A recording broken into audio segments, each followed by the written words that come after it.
Hi అండి. Welcome back to my channel ABK creations. ఈరోజు వీడియోలో వినాయక చవితి పూజా విధానము, వినాయక చవితి వ్రత కథ గురించి తెలుసుకుందాం. హిందువులు జరుపుకునే పండుగలలో ముఖ్యమైన పండుగ. ఇది తొలి పండుగ. భాద్రపద మాసంలో శుక్లపక్షంలో చవితి తిథి నాడు వినాయక చవితి జరుపుకుంటారు. పార్వతీ పరమేశ్వరుల కుమారుడైన వినాయకుడు పుట్టినరోజునే వినాయక చవితిగా జరుపుకుంటారు. ఆ రోజే వినాయకుడు పుట్టాడని, గణాధిపత్యం పొందాడని పలు పురాణ కథలు ప్రచారంలో ఉన్నాయి. ఏ పూజైనా, ఏ వ్రతమైనా, ఏ పని ప్రారంభించినా ముందుగా వినాయకుని పూజించటం మన సాంప్రదాయం. విఘ్నాలకు అధిపతి వినాయకుడు. మనం తలపెట్టిన కార్యక్రమము దిగ్విజయంగా ఉండాలంటే విఘ్నేశ్వరుడికి పూజ చేసుకోవాలి. బాగా చదువు రావాలన్నా, ఉద్యోగం వ్యాపారంలో అభివృద్ధి కలగాలన్నా, మనం తలపెట్టిన కార్యక్రమము ఎటువంటి ఆటంకం లేకుండా నిర్విఘ్నంగా జరగాలంటే విఘ్నేశ్వరుడికి పూజ చేసుకోవాలి. వినాయకుడు ధర్మ సంస్థాపన కోసం అనేకమైన రూపాల్ని ధరించాడు.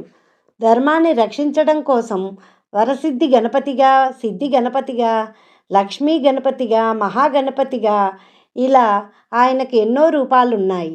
వినాయక చవితి రోజు ప్రాతకాలమే నిద్రలేచి అభ్యంగన స్నానం చేయాలి. మామిడాకుల తోరణాలు, పువ్వులు కట్టి ఇంటిని అలంకరించుకోవాలి. గణపతికి పెట్టాల్సిన నైవేద్యాలు తయారు చేసుకోవాలి. గణపతికి ముఖ్యంగా చలిమిడి, వడపప్పు, కుడుములు, ఉండ్రాళ్ళు, మోదుకలు 3, 5 లేక 9 ఇలా ఎన్ని నైవేద్యాలైనా నివేదన చేసుకోవచ్చు. ఇంటికి ఈశాన్యం మూల ఒక పీఠాన్ని ఏర్పరచుకొని పసుపు రాసి బియ్యపిండితో ముగ్గు వేసుకోవాలి. పాలవెల్లిని తయారు చేసుకొని పండ్లతో, పూలతో అలంకరించుకోవాలి. గణపతికి పైన ఉన్న పండ్లను తన తొండంతో లాగి తీసుకుని తినడం చాలా ఇష్టం. అందుకే పాలవెల్లికి పండ్లను వేలాడకడతారు. పీఠం మీద తెల్లటి వస్త్రాన్ని పరుచుకొని బియ్యం వేసుకోవాలి. పసుపు గణపతిని పెట్టుకోవాలి. అలాగే మనం పూజించే వినాయక విగ్రహం కూడా పెట్టుకోవాలి. వినాయక చవితి రోజు కలశ స్థాపన ఆచారం ఉన్నవాళ్ళు కలశాన్ని పెట్టుకోవచ్చు. ముందుగా పసుపు గణపతికి షోడశోపచార మంత్రాలతో పూజ చేసుకొని, ధూపదీప నైవేద్యాలతో పూజించుకొని ఒక బెల్లం ముక్క నైవేద్యంగా పెట్టుకోవాలి. తర్వాత గణపతి విగ్రహానికి పూజ చేసుకోవాలి. ముందుగా గణపతికి ధ్యానం చేసుకోవాలి. శ్రీ వరసిద్ధి వినాయకాయ నమః ఆవాహయామి అని అక్షింతలు వేసి గణపతిని ఆవాహనం చేసుకోవాలి. ముందుగా ఆచమనం చేయాలి. తర్వాత వినాయకునికి గంధంతో, అక్షింతలతో, పుష్పాలతో పూజ చేసుకోవాలి. అంగ పూజ చేసుకోవాలి. తర్వాత ఏకవింశతి పత్రి పూజ చేయాలి. మాచిపత్రం, బృహతిపత్రం, బిల్వపత్రం, గరిక, ఉమ్మెత్త ఆకులు, రేగు ఆకులు, ఉత్తరేణి ఆకులు, తులసి పత్రం, మామిడి ఆకులు, గన్నేరు, మర్వము, వావిలాకు, జిల్లేడు ఆకులు మొదలగు 21 పత్రులతో వినాయకుడిని పూజించాలి. దుర్వార యుగ్మ పూజ గరికతో పూజ చేసుకోవాలి. అష్టోత్తర శతనామాలతో వినాయకుని కలశాన్ని పూలతో, అక్షతలతో పూజించాలి. చిన్నపిల్లల పుస్తకాలు దేవుడి దగ్గర పెట్టి మొదటి పేజీలో పసుపు, గంధం కలిపి శ్రీ అని రాయించి పసుపు, కుంకుమ వేసి పూజ చేయాలి.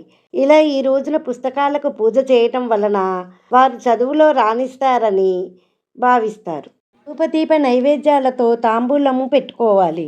చలిమిడి, వడపప్పు, కుడుములు, ఉండ్రాళ్ళు, మోదుకలు మొదలైన నైవేద్యాలు వినాయకునికి నివేదన చేయాలి.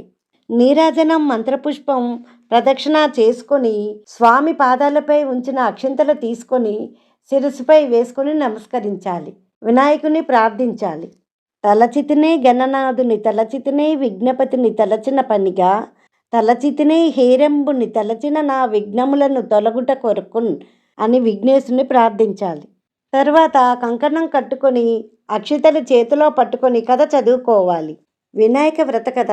పూర్వకాలం సౌనకాది మునులు అందరూ సూతులు వారిని చూసి ఇలా అడిగారు: వినాయకుడు ఏ రకంగా ఉద్భవించబడ్డాడు? వినాయకునికి ఏనుగు ముఖం రావడానికి గల కారణం? వినాయకునికి గణాధిపత్యం ఎలా వచ్చింది? భాద్రపద శుద్ధ చవితి రోజు చంద్రుని చూస్తే నీలాపనిందలు ఎందుకు వస్తాయి? కృష్ణుడంతటి వాడికి నీలాపనిందలు ఎందుకు వచ్చాయి?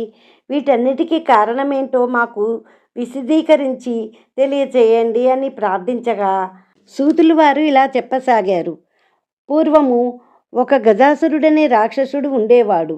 అతను శివుని గురించి ఘోర తపస్సు చేశాడు. ఆ రాక్షసుని తపస్సుకు మెచ్చి పరమశివుడు ప్రత్యక్షమై ఏదైనా వరము కోరుకొమ్మనెను.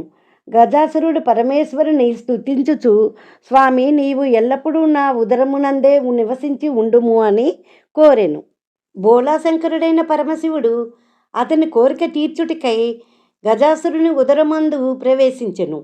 కైలాసమునందు పార్వతీదేవి పతిజాడ తెలియక పరమేశ్వరుని గురించి అన్వేషించి కొంతకాలమునకు గజాసురుని ఉదరమునందు ఉన్నాడని తెలుసుకొని విష్ణుమూర్తిని స్తుతించి తన పతి వృత్తాంతమును విష్ణుమూర్తికి తెలిపి తన భర్తను విడిపించు ఉపాయము చెప్పమని కోరెను. శ్రీహరి బ్రహ్మాదులను పిలిపించి గజాసుర సంహారానికై గంగిరెద్దుల మేళమే సరేగునట్టు మార్గమని నిశ్చయించి విష్ణువు గంగిరెద్దు వాని వలె వేషం ధరించి నందీశ్వరుని గంగిరెద్దుగా అలంకరించి బ్రహ్మాది దేవతలను వెంట పెట్టుకొని గజాసుర పురమునకు ఎగి మనోహరంగా గంగిరెద్దును ఆడించి గజాసురుణ్ణి మెప్పించాడు. గజాసురుడు అది చూసి సంతుష్టుడై ఏమి కావాలో కోరుకోమని అనగా అదే సమయం కోసం ఎదురు చూస్తున్న శ్రీమన్నారాయణుడు నీ ఉదరమందున్న శివుణ్ణి ఒసంగమనను.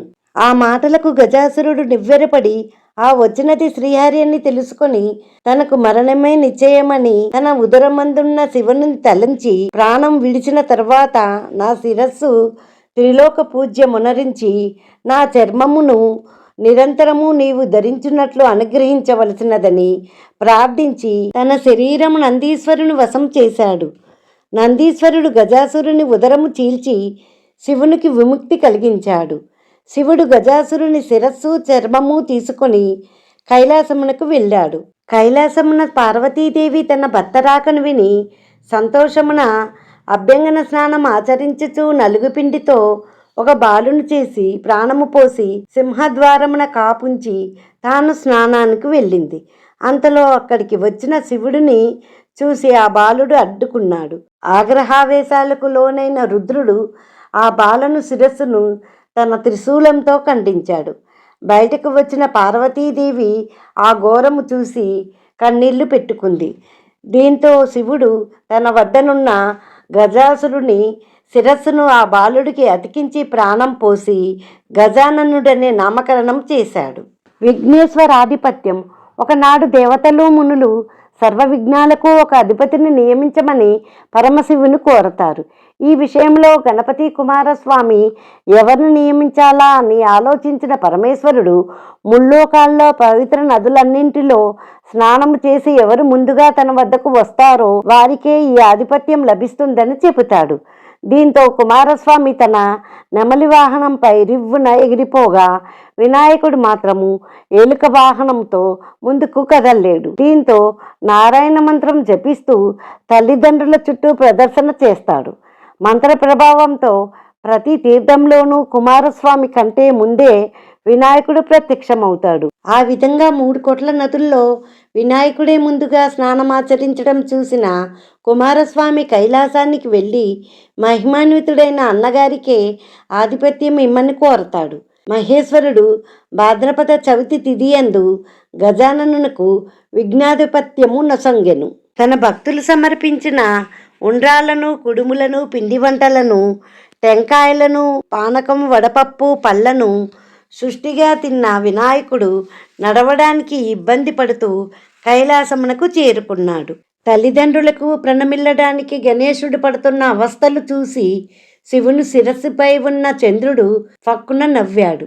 దాంతో విఘ్ననాథుని ఉదరము పగిలి అందులోని కుడుములు, ఉండ్రాళ్ళు బయటకు వచ్చి అచేతనుడయ్యాడు. దీంతో ఆగ్రహించిన పార్వతీదేవి, పాపాత్ముడా, నీ దృష్టి సోకి నా కుమారుడు అచేతనంగా పడి ఉన్నాడు, కావున నిన్ను చూసిన వారు పాపాత్ములై నీలాపనిందులు పొందుదురుగాక అని శపించింది. చంద్రునికి కలిగిన శాపము లోకమునకు కూడా శాపమైనది. లోకులు చంద్రుని చూడకుండా ఎలా ఉండగలరు? నీలాపనిందల మధ్య జీవితములు ఎలా సాగుతాయి? జరిగిన పొరపాటును తెలుసుకున్న చంద్రుడు పశ్చాత్తాపపడి లోకులను ఈ శాపం నుండి విముక్తికై దేవదేవుని ప్రార్థించాడు. కరుణామయుడైన ఆ దేవుడు విముక్తికై ఉపాయం సూచించాడు. భాద్రపద చవితి నాడు తన పూజ చేసుకుని కథను చెప్పుకొని అక్షింతలు శిరస్సుపై వేసుకున్న ఎడల నిష్కలంక జీవితము సాధ్యమగునని అనుగ్రహించినాడు. దీని యందు పొరపాటు జరిగితే ఎంతటి వారికైనా నీలాపనిందలు తప్పవని శమంతకోపాఖ్యానం ద్వారా చెప్పబడింది. ఒకానొక వినాయక చతుర్థి సందర్భమున శ్రీకృష్ణ పరమాత్మ పాలలో చంద్రబింబం చూడటం సంభవించింది. దాని దుష్ఫలితం ఆయనకును తప్పలేదు. సత్రాజిత్తు అనేవాడు సూర్యోపాసన చేసి సమంతకము అనే మణిని సంపాదించాడు. దినమునకు 8 బారవుల బంగారం ఇవ్వగల మణి అది. అంతటి శక్తివంతమైన మణి పరిపాలకుల వద్ద ఉండదగినది కాదని ధర్మజ్ఞుడగు శ్రీకృష్ణుడు భావించాడు. ఆ విషయం సత్రాజిత్తుకు సూచించాడు. సత్రాజిత్తుకు ఆ సూచన రుచించలేదు. అనంతరం సత్రాజిత్తు తమ్ముడు ప్రసేనుడు ఆ మణిని విలాసముగా ధరించి వేటకై అడవికి వెళ్ళాడు. అది అతడికి నాశన హేతువైనది. ఆ మణిని చూసి మాంసఖండమని భావించి సింహం ఒకటి అతడిని వెంటాడి చంపి ఆ మణిని నోటకరుచుకుని తీసుకుని పోయినది. నిజము తెలియని సత్రాజిత్తు మణి ప్రభావంలో శ్రీకృష్ణుడే తన తమ్ముని చంపి ఆ మణిని అపహరించి ఉంటాడని అనుమానించి శ్రీకృష్ణుని నిందల పాలు చేశాడు. ఆ నిందలను బాపుకొనుట శ్రీకృష్ణుని కర్తవ్యమైనది. అడవిలో అన్వేషణ సాగించాడు. ఒకచోట ప్రసేనుడి కళేబరం కనిపించింది. అంతటా కనిపించిన సింహపు కాలిజాడల వెంట వెళ్ళాడు. ఒకచోట సింహము భల్లూకము పోరాడిన జాడలు కనిపించాయి. శ్రీకృష్ణుడు భల్లూకం కాలిజాడల వెంట వెళ్ళాడు. అవి ఒక గుహలోనికి వెళ్ళాయి. గుహలో ఒక బాలిక పడుకొని ఉన్న ఉయ్యాల చుట్టికి ఆ మణి వ్రేలాడ కట్టబడి ఉంది. శ్రీకృష్ణుడు ఆ మణిని అందుకున్నాడు. ఇంతలో భయంకరంగా అర్చుచూ ఒక భల్లూకము అతనిపై పడింది. భీకర సమరం సాగింది.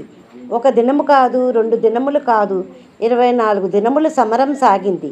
క్రమముగా భల్లూకమునకు శక్తి క్షీణించసాగింది. అది సామాన్య భల్లూకము కాదు. మహాభక్తుడు శక్తివంతుడైన జాంబవంతుడు. రామాయణ కాలం నాటి ఆ జాంబవంతుడు అజేయుడతడు. ఎవరి వల్లనూ అతనికి క్షీణింపజాలడు. ఒక్క శ్రీరామచంద్రుని వల్లే ఇది సాధ్యం. ఈ విషయం తెలిసిన జాంబవంతుడు తాను ఇన్ని దినములు పోరాడుతున్నది శ్రీరామచంద్రుడితోనే అని గుర్తించి స్తోత్రం చేయని ఆరంభించాడు. అది త్రేతాయుగపు గాథ, ఇది ద్వాపరయుగము. ఆ అవతారంలో జాంబవంతుని సేవలకు మెచ్చి శ్రీరామచంద్రుడు ఒక వరము కోరుకోమనగా అవివేకంతో జాంబవంతుడు శ్రీరామచంద్రునితోనే ద్వంద్వ యుద్ధం కోరుకున్నాడు. అది శ్రీరామ కార్యము కాదు కావున అప్పుడు అది నెరవేరలేదు. అవివేకంతో అతని కోరిక జాంబవంతునకు దీర్ఘకాల కర్మబంధమైనది. ఇప్పుడు ఆ కర్మ పరిపక్వమైనది. నేడు ఈ రూపమున ద్వంద్వయుద్ధము సంఘటిల్లినది. శ్రీకృష్ణుల రూపంలోనే తనను అనుగ్రహించిన ఆ శ్రీరామచంద్రునికి ప్రణమిల్లి ఆ మణిని దానితో పాటు తన కుమార్తె అయిన జాంబవతిని అప్పగించి కర్మబంధ విముక్తి నొందాడు జాంబవంతుడు. శ్రీకృష్ణుడు మణిని తీసుకుని నగరమునకు వెళ్ళి జరిగిన యథార్థము అందరికీ చెప్పి నింద బాపుకున్నాడు. ఈ విషయము తెలిసిన సత్రాజిత్తు కూడా పశ్చాత్తాపడి మణిని తన కుమార్తెయగు సత్యభామను ఇచ్చి వివాహం చేశాడు. ధర్మజ్ఞుడగు శ్రీకృష్ణుడు మణిని నిరాకరించి సత్యభామను స్వీకరించాడు. వినాయక వ్రతం చేశాక చంద్రబింబంను చూడటం వలన జరిగిన విపత్తును స్వయంగా అనుభవించిన శ్రీకృష్ణ పరమాత్మ లోకుల ఎడల పరమ దయాళుడై భాద్రపద శుద్ధ చవితి నాడు వినాయకుని యథాశక్తి పూజించి ఆ సమంతకమని కథను చెప్పుకొని భక్తితో అక్షింతలు ధరించిన ఎడల నాడు చంద్రదర్శనము చేసినను నీలాపనిందలుండవని లోకులకు వరమిచ్చాడు. వినాయక వ్రత కథ సమాప్తము. ఇప్పుడు కథాక్షింతలు తలపై వేసుకోవాలి. ఈ వీడియో కనుక నచ్చినట్లయితే లైక్ చేసి షేర్ చేయండి. ఇన్ని ఇంట్రెస్టింగ్ వీడియోస్ కోసం మా ఛానల్ సబ్స్క్రైబ్ చేసుకోండి.